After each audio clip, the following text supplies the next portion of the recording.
For more on their release, we are joined now by Omolola Adele Oso. She is from Nigeria and the co-founder and executive director of Act for Accountability. And we can see your T-shirt, Bring Back Our Girls. Yes.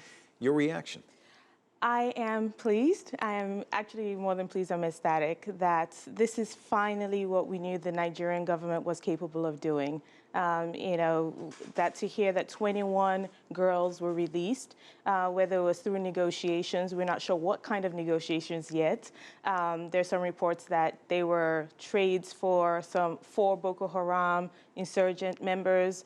Some reports say there was no trade. So we are happy that these girls are finally being reunited with their families.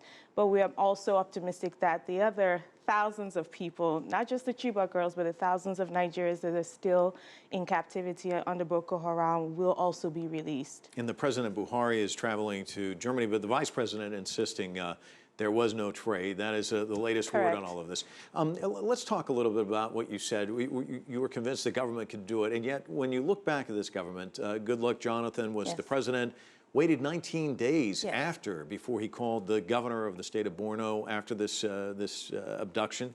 And then many people have said he was just indifferent, ineffective. We're seeing the Buhari government now. They've been in place for a little over a year. We're seeing a release. Do you have a more confident view of the government at this stage? I remain optimistic. I think with Nigeria, we've had a long challenge when it comes to trusting government. And I think that this administration is in a place where there are many things that they can't win. Just because it's been a short period of time, there's so much to clean up when it comes to Nigeria.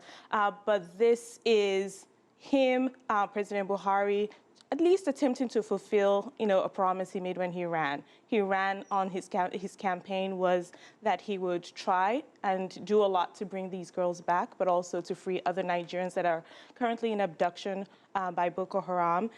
And so this is a step, and this is, I think, a good way and hopefully the first of many other steps that will go into building trust between citizens and government. I know you're going to Nigeria soon, Yes, next month. and I know that you talk to people in Nigeria Yes. quite a bit. Do they have more of a sense of, you say you're an optimist, do they seem more optimistic, or after, this is a long period of time It has to wait. been, and it has been a tough period of time. Imagine the parents. Imagine the community of Chibok, but also Borno, Adamawa, Yola, all the places that have been hit by Boko Haram.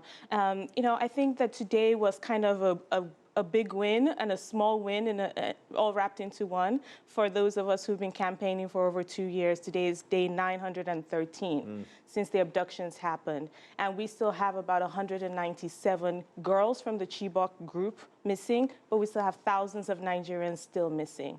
So I think that everyone right now needed a win because the last few months have been a little, there have been tensions between the Bring Back Our Girls group in Abuja and the government, where they were using police force to stop them from protesting. And so this, I hope, can be a reset, that we can have dialogue between civil society and the government because we need each other.